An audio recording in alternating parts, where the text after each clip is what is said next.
Radio Arc-en-Ciel et Iris vous donnent le sourire. Une matinale consacrée au couple avec nos invités, les deux loustiques en la personne de Yolande et Philippe Avec Schwab. une loustique en chef, quand même. Qui ça? Voilà, donc nous parlons du couple avec nos deux experts aujourd'hui et justement un projet que vous allez bientôt pouvoir découvrir vous aussi puisque le 13 juillet sortent 4 vidéos qui dévoilent 4 clés pour prendre soin de son couple. Donc on le rappelle, hein, un couple même qui va bien, etc. Voilà, des clés pour en prendre soin. Alors là, aussi un rendez-vous à ne pas manquer qui peut vraiment être intéressant pour peut-être ceux qui ne vous connaissent pas encore, qui veulent peut-être rentrer en contact ou peut-être... alors bien sûr, c'est pas une pré-consultation ou autre, mais tout de même, ça permet, j'imagine, aussi de vous rencontrer tout simplement et de prendre la température. Un Facebook Live qui est prévu le mercredi 1er juillet 20h30. à 20h30. Voilà, sur les idées reçues sur le couple. Et donc là, effectivement, le principe du Facebook Live, on pourra communiquer avec vous. Donc là, rendez-vous sur psconseil.com et également sur votre page Facebook. Et sur Instagram, tout à fait, les Voilà. deux loustiques. Et du coup, eh bien, on pourra prendre contact avec vous pour se renseigner et approfondir ces questions liées au couple. Alors justement, ça c'est pour la petite histoire, on vous connaît bien, et notamment Philippe, sur la radio ici, puisque notamment on vous retrouve sur l'émission Éclairage, une émission qui parle d'actualité et de foi et qui croise ces deux éléments. Et du coup, effectivement, sur cette question du couple, il y avait aussi l'envie de vous interroger par rapport à cela, la conviction chrétienne, la foi, vous êtes tous deux pratiquants, et du coup, est-ce que ça a un impact sur, peut-être déjà vous, à titre personnel, sur la vie de couple, et aussi, bien sûr, est-ce que ça a un impact dans une vie de couple d'une manière générale? Est-ce qu'une conception de vie de couple chrétienne, est-ce que ça veut dire quelque chose? Et si oui, qu'est-ce que ça veut dire? Ah oui, donc en gros, la question c'est... c'est compliqué. Est-ce qu'un couple, est-ce qu'un couple chrétien est différent d'un couple peut-être pas chrétien, ou est-ce que le fait d'être chrétien est un atout, ou pas d'ailleurs, pour la pétillance dans le couple? C'est un peu ça la question. Ou est-ce que ça implique quelque chose? Est-ce que ça veut dire quelque chose ou pas? Vraiment. Merci beaucoup d'avoir posé la question. Non, on a quelques idées sur la question. Alors, on précise d'emblée que ce pack de 4 vidéos plates ou pétillantes, 4 clés pour rester pétillant dans la durée, n'est pas spécifique au public chrétien. Au contraire, c'est vraiment pour tout le monde. Après, effectivement, nous sommes chrétiens. Alors, nous, on pense, alors toi, tu as beaucoup plus d'expérience que moi, que le fait d'être chrétien pour un couple pétillant devrait présenter des atouts. Ouais, en effet, on peut les détailler dans un instant, si vous voulez. Et aussi quelques risques, quelques représentations peut-être, qui peuvent au contraire être des pièges. Peut-être aussi choquant que ça puisse paraître, peut-être pour ceux ou celles qui nous regardent ou qui nous écoutent, mais en tout cas, ça peut déjà être des atouts. Oui, dans le sens que déjà, la conception du mariage chrétien, c'est un mariage qui est censé durer, on s'engage. Ouais, voilà, déjà. C'est pas juste un contrat, c'est une alliance qui nous projette pour la vie, normalement. Donc, ça devrait être un petit peu plus simple. Déjà comme base, en fait. Ouais. Après... Oui, même si c'est pas spécifique aux chrétiens, mais c'est vrai que c'est quand même un fondement, une valeur chrétienne normalement, essentielle. Donc, un couple qui dure et un couple fidèle, voilà. Donc la fidélité pour nous, ça va relativement avec la notion de durée et d'engagement. Donc oui, c'est peut-être un atout déjà. C'est-à-dire que le couple chrétien normalement ne devrait pas jeter l'éponge, pour reprendre l'expression que vous avez utilisée, je crois tout à l'heure en début d'émission. Dès que ça tangue un petit peu, il n'y a pas tout de suite une grosse remise en question, quoi. Voilà, parce que voilà, on ne prend pas le premier prétexte venu pour sortir du couple, quoi. Et il y a ce passage de la Bible, on dit toujours la corde à trois fils ne se rompt pas facilement. Une citation qu'on entend souvent dans les mariages. Ouais, c'est vrai. Et c'est qui traduit cette idée qu'on ne s'engage pas seul non plus dans cette relation-là, qu'il y a cette dimension spirituelle qui est présente et qui sert aussi de pont, de liant. Donc voilà, ça c'est aussi un atout. Mais bon, comme notre mariage date de 95, donc on a 25 ans de mariage, je me souvenais plus. Bon, bref. Mais si, je me souviens du mariage, ne me faites pas dire ce que je n'ai pas dit, mais la citation, mariage de la corde à 3 fils. Notre mariage, je ne sais plus, mais en tout cas, c'est quelque chose de pas sûr.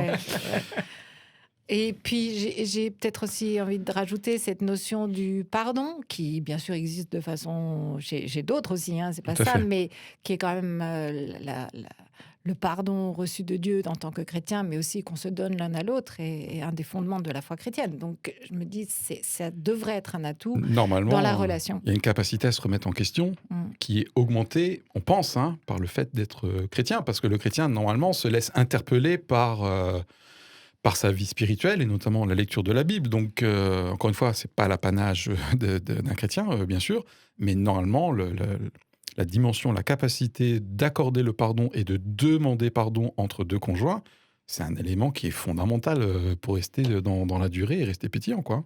Donc ça, c'est plutôt des atouts pour nous, pour un couple chrétien, ouais.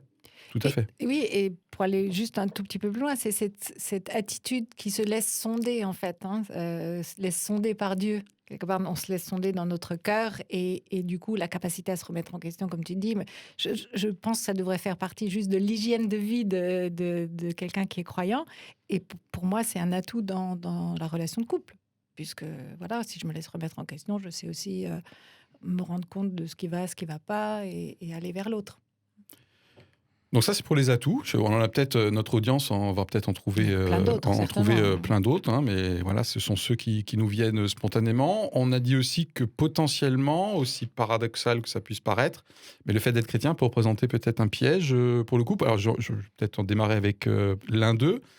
Tout à l'heure, on a parlé de fidélité. Justement, sous prétexte de fidélité et de rester un couple bien comme il faut parce qu'ils ne divorcent pas, je la fais courte, ok. Mais peut-être que le couple, il est officiellement en vie, mais en fait, il est mort. Enfin, je ne sais pas si je me suis bien fait comprendre. Oui, ça fait peut-être penser à ces entre guillemets, couples des grands-parents, des arrière-grands-parents qui... Non, je vais continuer dans les clichés, mais effectivement, où l'amour était inexistant. Après, c'est peut-être une question de génération et de culture aussi. Les attentes peut-être aussi, mais voilà, c'est ça. Donc, le couple est officiellement encore ensemble, donc propre sur lui, entre guillemets, au regard de critères peut-être religieux ou spirituels. Donc une fidélité qui devient un peu peut-être rassie, un peu contrainte, sous prétexte de valeurs personnelles, que je trouve génial, moi, en termes de valeurs personnelles, puisque pour moi, c'est vraiment une alliance. Mais du coup, peut-être, je peux être tenté de ne pas travailler la qualité de satisfaction mutuelle dans le couple sous prétexte de fidélité mutuelle. Bon, voilà, ça peut être un risque. Et peut-être pour rebondir, c'est que aussi, en tout cas, ce que j'ai rencontré souvent, c'est cette idée, on s'engage, justement, je disais à 3 dans la relation de couple, puisqu'il y a la relation le troisième, avec c'est Dieu. Juste, Dieu, oui, la relation oui, avec c'est bien de préciser. Parce que les Schwab, là, oulala, loustique, c'est ça. La corde, on a parlé de la corde à 3 bras, je vous rappelle, les gars, là, ok. Mais je pense que, alors on en rigole un petit peu bêtement, mais je pense que c'est vraiment important de le rappeler parce que j'imagine qu'une société qui se laïcise à outrance et qui n'est plus du tout connectée je pense qu'assez naturellement pourra ou sera tenté d'évoluer vers des nouveaux modèles, de nouvelles formes de vie, de combinaison de vie.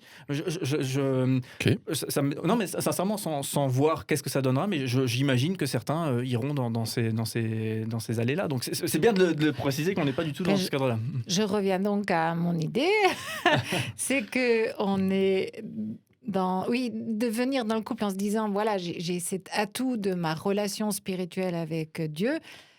Mais certaines personnes, en fait, ont l'impression que ça devrait rouler tout seul. Voilà, c'est comme s'il y avait une espèce de tampon, bénédiction, en fait. Le tampon spirituel. Stempel, couple chrétien égale... Ça marche, ouais. Et ça, je l'ai rencontré aussi plein de fois, comme si ça nous dédouanait de travailler sur la relation, à faire tout ce qu'on vient de parler durant toute cette émission, à s'engager de manière intentionnelle, à construire, à travailler, comme s'il y avait quelque chose de magique au fait qu'on soit chrétien et ça devrait marcher parce que Dieu est là. Donc ça pourrait être un travers. C'est oublier que le couple, comme l'être humain, a plusieurs dimensions, et notamment émotionnelles. Si on prend juste ce point-là, on a tous à travailler sur notre intelligence émotionnelle dans le couple. Et voilà, donc le fait d'être chrétien ne nous exonère pas d'un peu de travail sur soi. Voilà. Donc oui, ça peut être un piège, ça. Merci en tout cas pour toutes ces informations. On le rappelle, donc plein d'informations pour vous, pour qui voulez peut-être approfondir tout cela. Déjà un Facebook Live le 1er juillet à 20h30 sur le thème des idées reçues sur le couple. Donc là, peut-être pour les gens qui voudraient chatter avec vous. On attend vos suggestions. Nous avons préparé 3 idées reçues, mais il y en a plein d'autres. Donc rendez-vous Certainement. sur Facebook donc du cabinet PS Conseil. Oui. Et également, si vous ne trouvez pas, le site internet psconseil.com. Donc là, vous retrouverez, j'imagine, le lien vers le Facebook. Et également, bien sûr, et c'est ce dont on a parlé pendant toute cette matinée, la sortie des 4 vidéos qui proposent 4 clés pour prendre soin de son couple, même s'il va bien. Faire des bulles. En prendre soin, c'est ça, et être pétillant. Puisque c'est ça un petit peu le thème, le leitmotiv, pétillant dans la durée pour son couple. Et je crois que tout le monde en a envie. Et je crois qu'effectivement, on le disait tout à l'heure, de plus en plus, tout le monde prend conscience que, il faut de temps en temps rajouter un petit peu de gaz carbonique, n'est-ce pas, dans le... Donne du gaz. Voilà, c'est ça. Bon. On n'a pas présenté les... Non, moi je suis pas dialectophone. Ouais. Je suis pas né en Alsace, mais je suis presque alsacien. En revanche, Yolande est... Moi, je suis tombée dans une cuve à vin quand j'étais petite comme Alors... un fil viticulteur. C'est une image, hein. Non, mais l'utilisation du mot Stampfel tout à l'heure, vous a trahi. Ouais. Voilà. En tout cas, psconseil.com pour ceux qui veulent approfondir tout ça, se connecter à ces vidéos qui vont sortir et peut-être vous découvrir ou peut-être entamer, pour ceux qui le souhaitent, des démarches d'accompagnement. On l'a dit tout à l'heure, je crois que c'était dit comme ça, c'est pas grave, c'est tout simple. Donc surtout, n'hésitez pas à prendre contact si vous en ressentez le besoin. Il me reste à vous remercier chaleureusement d'avoir été avec nous, de nous avoir déjà donné aussi un petit peu quelques prémices de clés, nous avoir donné envie de travailler, de prendre soin de notre couple. Et on sort déjà boosté de ce moment ensemble. Et puis bien sûr, on vous retrouvera avec vos vidéos pour approfondir tout ça encore D'autant ensemble. plus que la prévente est ouverte là, directement après la fin de l'émission. La prévente est ouverte et vous pourrez jouir du coup de ces vidéos avant la date officielle de sortie. Donc la date officielle de sortie, c'est le 13, mais vous pourrez profiter de ces vidéos le 9 au matin, dès lors que vous les commandez maintenant, là. Voilà. D'accord, psconseil.com là aussi. Oui, il y a une page qui explique ce que c'est, avec des captures d'écran, voilà, tout ce qu'il faut, un petit question-réponse aussi, un formulaire de commande, voilà. Super. Merci beaucoup en tout cas Yolande et Philippe Schwab, les deux loustiques. Merci les radios, avec nous merci dans cette beaucoup. matinale VIP. Ok. Et à bientôt. Très bientôt. Oui, c'est ça. On se quitte pas. Ouais.